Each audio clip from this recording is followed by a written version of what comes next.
So concurrent forces, if the forces applied on a body are such that their lines of action meet at a single point,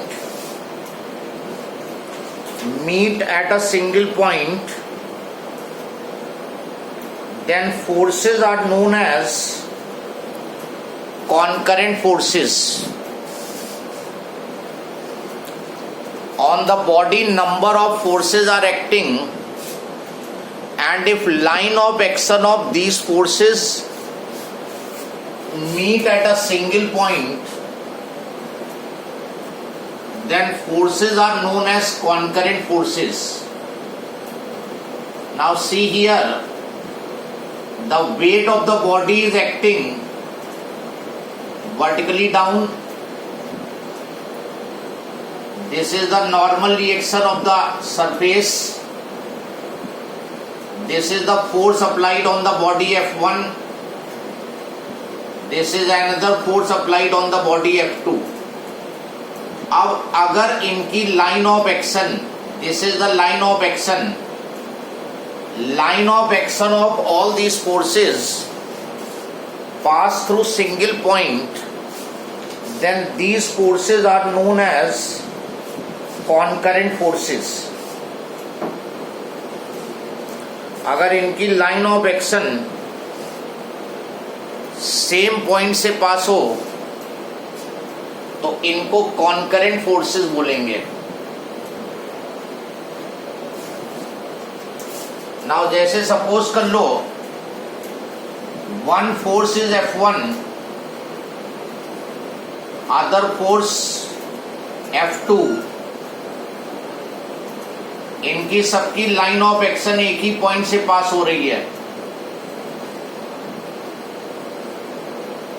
और अगर इन सबका vector sum 0 आ जाए, then body will be in equilibrium.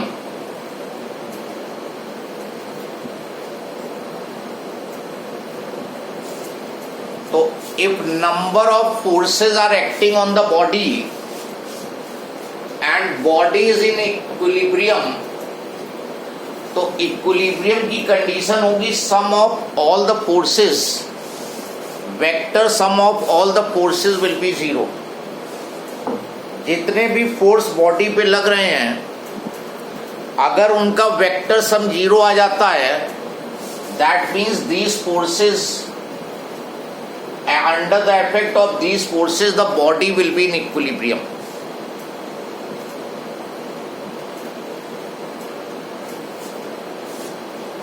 Further इसको अगर हम expand करें, ये basically तुम्हारे पास है condition for equilibrium.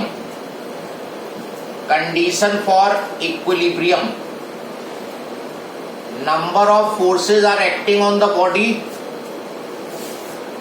and body is in equilibrium.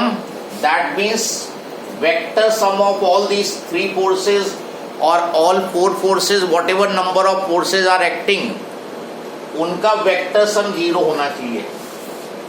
इसको मोर एक्सपेंडेड फॉर्म में sigma FX will be 0. Sigma FX का मतलब है sum of all the forces along x axis. x axis में जितने फोर्सेस एक्ट कर रहे हैं उनका सम जो है दैट इज सिग्मा एफएक्स. तो जब सॉल्व करोगे तो इन फोर्सेस को रिजॉल्व कर लोगे x और y में, x और y में रिजॉल्व कर लोगे, और बॉडी अगर इक्विलिब्रियम में है तो x एक्सिस में जितने फोर्सेस हैं उनका सम 0 करोगे. इसमें जो पॉजिटिव एक्स में है, अगर वो प्लस ले रहे हो तो निगेटिव एक्स वाले निगेटिव लिए जाएंगे, जैसे करते आए हैं वेक्टर में. Then sigma y will also be 0. That is sum of all the forces along y axis, भी 0 होना चाहिए। Sum of all the forces along x axis 0, sum of all the forces along y axis should be 0 and sum of all the torque must be 0. Sum of all the torque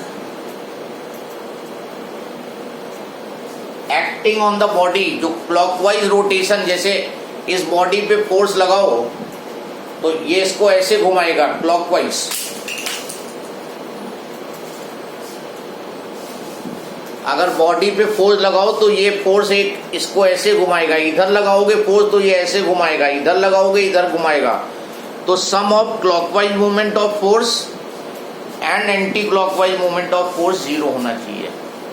ये equilibrium की condition है। Then लिखो condition for motion of the body.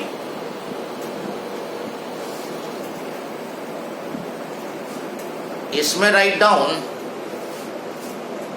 If number of forces are acting on a body, if number of forces are acting on the body and body has acceleration, कई forces body पे लग रहे हैं और body में acceleration produce हो रहा है, तो उसके लिए sigma F x is equal to m into a x. ax is the acceleration along x axis। x axis में जितने फोर्सेज एक्ट कर रहे हैं उनका सम मास इंटू एक्सेलरेशन ले लोगे, और sigma F y m into a y. A x is acceleration along x axis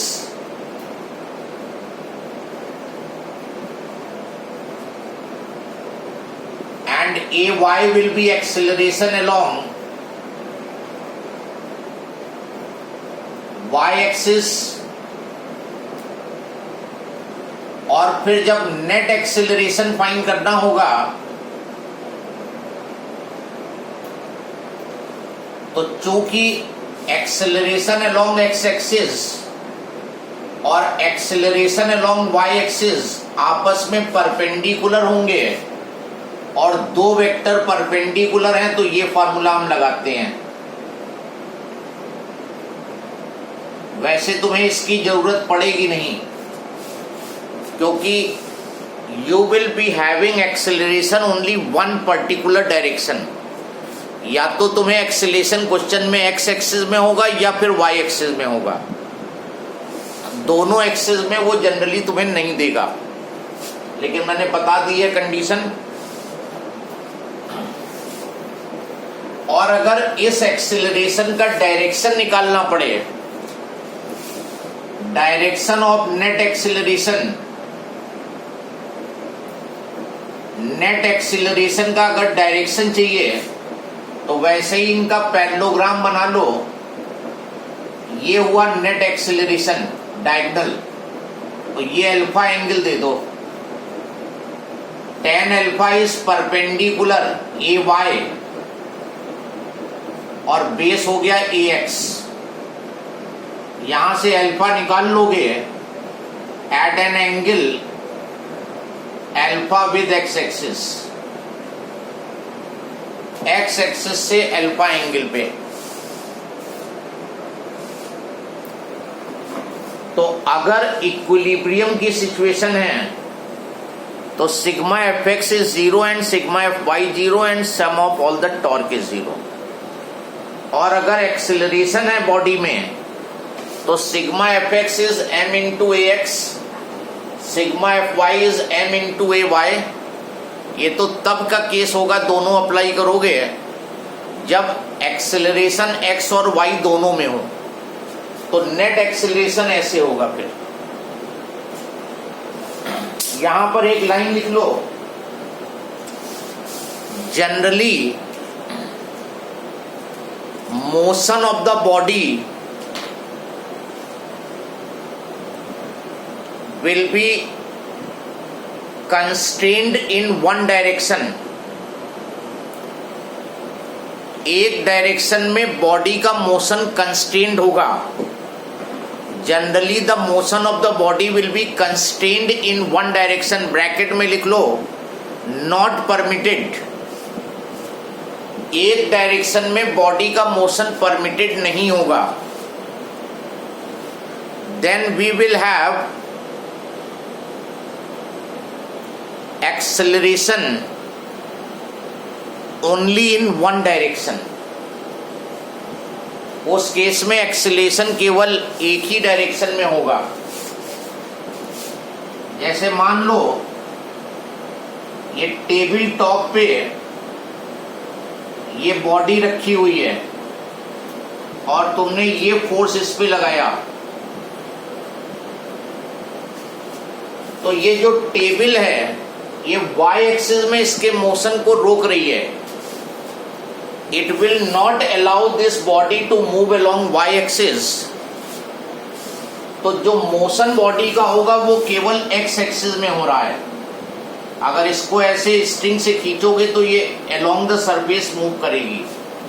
तो यहां पे sigma F x is equal to m a लगा दोगे. That's all.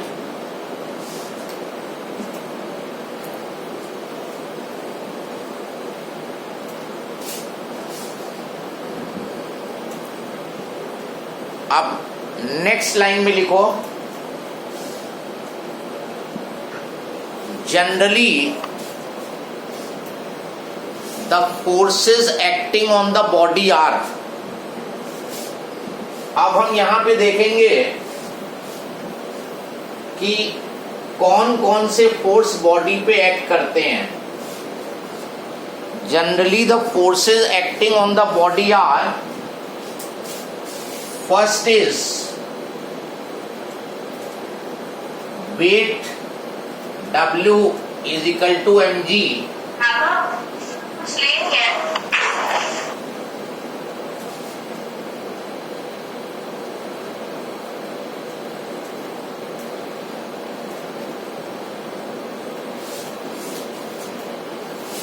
जो फोर्सेस अंडर कंसीडरेशन आएंगे, जो फोर्सेस बॉडी पे एक्ट कर रहे होंगे, उनमें पहला फोर्स जो होगा वेट ऑफ द बॉडी. मैं वो साइकिल का स्टैंड बनवा. अब इस समय रात में मत जाओ. अच्छा साइकिलिंग. हाँ साइकिलिंग.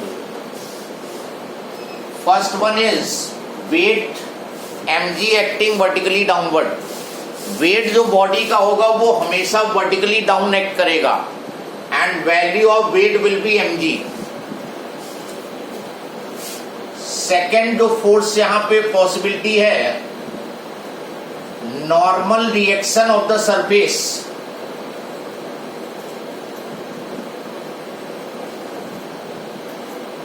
सरफेस का normal reaction Newton's third law में था, to every action there is an equal and opposite reaction. What is the direction of this normal reaction? Can anyone tell? Normal reaction किस direction में लोगे? Yes. Sir क्या question है, वापस बताइएगा. देखो एक फोर्स जो बॉडी पे एक्ट करेगा वो तो बॉडी का वेट हो गया, और वेट जो है वो हमेशा वर्टिकली डाउन एक्ट करता है. जैसे ये बॉडी है, इस बॉडी का वेट हमेशा वर्टिकली डाउन एक्ट करेगा. तो सर दूसरी पॉसिबिलिटी है normal reaction of the surface. अगर किसी बॉडी को सरफेस पे प्लेस करते हो तो to every action there is an equal and opposite reaction. तो एक नॉर्मल रिएक्शन एक्ट करेगा ग्राउंड का या सरफेस का. उसका डायरेक्शन क्या होगा? Sir upwards. This is not always upward. Normal reaction n of the surface acting perpendicular to the surface.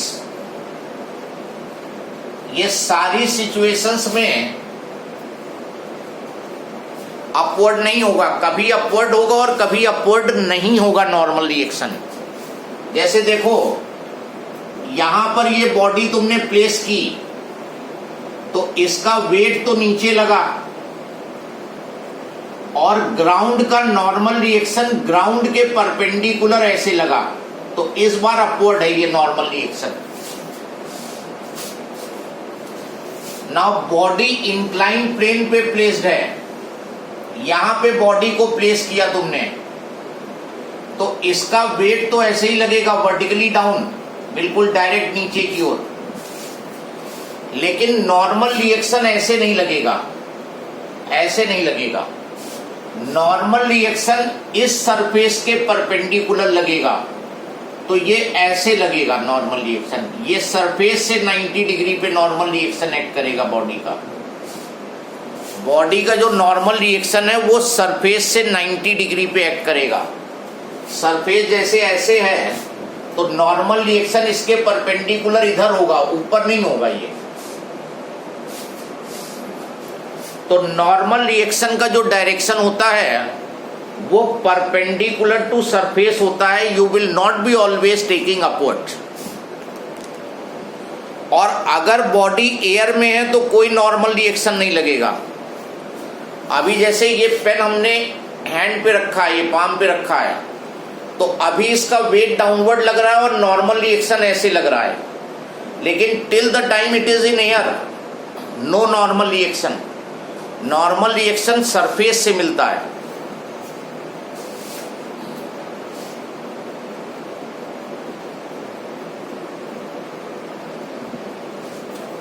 जैसे मान लो ये कोई ट्रैक है, एक कार यहां पे है, तो कार का वेट वर्टिकली डाउन होगा और नॉर्मल रिएक्शन इस सरफेस के परपेंडिकुलर अप। कार जब मूव करके यहां पे आ गई तो वेट तो इसका वर्टिकली डाउन ऐसे लगेगा, नॉर्मल रिएक्शन इस सरफेस के परपेंडिकुलर ऐसे लगेगा। कार यहां पे आ गई तो wait vertically down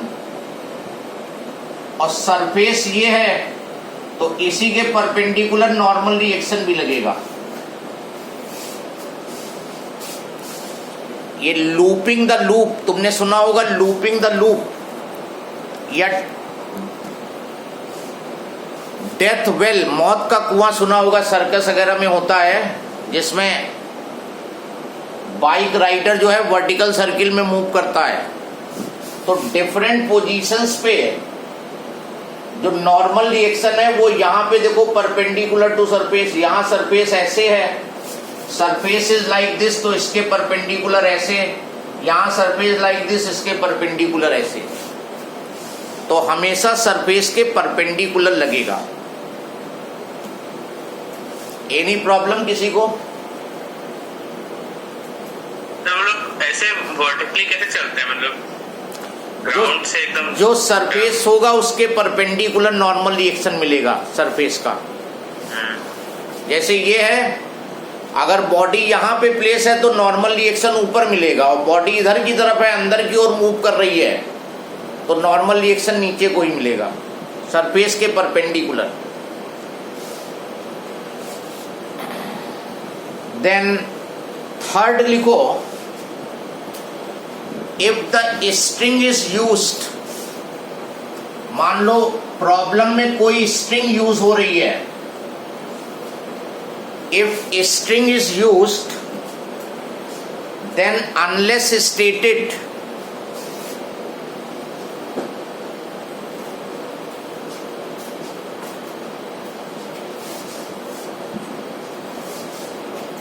if a string is used, then unless stated, it will be taken massless.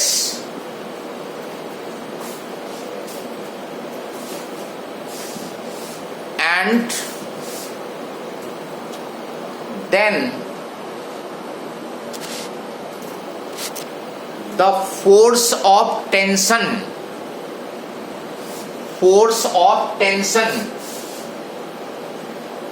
Bracket में capital T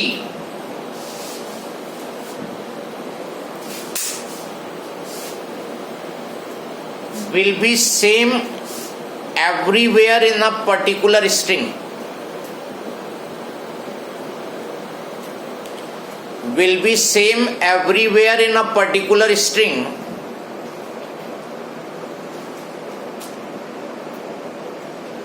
And this tension direction will be in such a way that it stretches the string. Tension का direction इस तरह होगा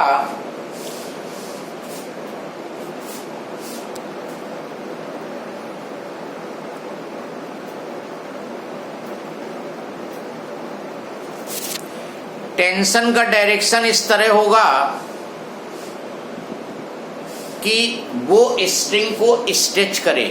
देखो अब क्या है कि जब तक वो कहेगा नहीं स्ट्रिंग को मासलेस लेना होगा। जैसे मान लो ये स्ट्रिंग है, अगर वो बोलेगा नहीं तो तुम्हें स्ट्रिंग को मासलेस लेना होगा और वो जनरली तुमसे नहीं बोलेगा। फिलहाल स्ट्रिंग जो है वो मासलेस ली जाएगी और जो स्ट्रिंग को जब खींचते हो तो उसमें टेंशन डेवलप होता है। देखो अभी ये लूज है स्ट्रिंग, जब फोर्स अप्लाई करेंगे तो इसमें टेंशन क्रिएट होगा, स्ट्रेचिंग फोर्स डेवलप होगा और टेंशन का डायरेक्शन ऐसा लेंगे कि वो स्ट्रिंग को स्ट्रेच करे ना कि लूज करे।